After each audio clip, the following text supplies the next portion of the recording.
Uko washira video n'amafoto kuri TikTok ari high quality akagumya asa neza cyane.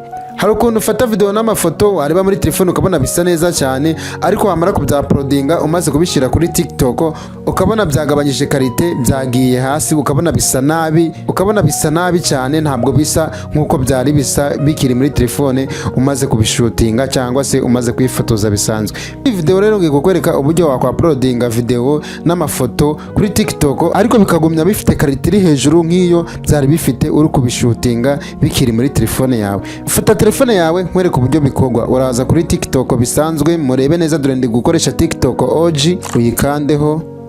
Nurangiza ukande hano unyura ugiye kwa uploadinga video cyangwa amafoto hano kuri aka gasaraba. Nurangiza ukande hano ujye muri gallery ujye guhitamo ikintu ushaka kwa uploadinga. Reka ngiye mpitemo iyi video n'urugero, nawe hitemo video cyangwa amafoto ushaka kwa uploadinga uyakandeho.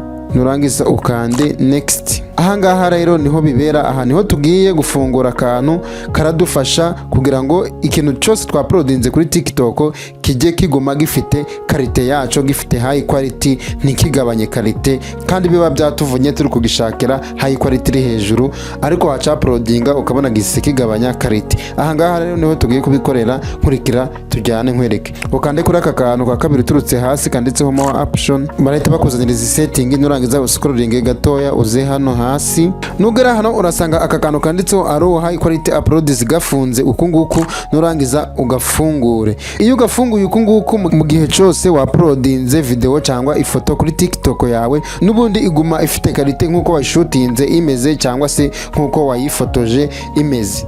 Nimba ubikoze bigakunda twandikire muri comment, nimba nabikoze bikanga utwandikire muri comment. Umanze wareba TikTok uri gukoresha ngo ni yihe, urebe nimba ari TikTok OG cyangwa nimba ari TikTok Lite. Nusanga ari TikTok Lite ushiremo TikTok OG niyo nakoreyeho. Ikindi ntibibage kumfollowinga kugira ngo ujye mu bantu ba mbere babona amasomo y'ikoranabuhanga nk'aya ngaya. Nimba hari n'ikindi gitekerezo kirindi somo ushaka ko tuzigaho ubutaha, ujyandike muri comment tuzahita turirebaho.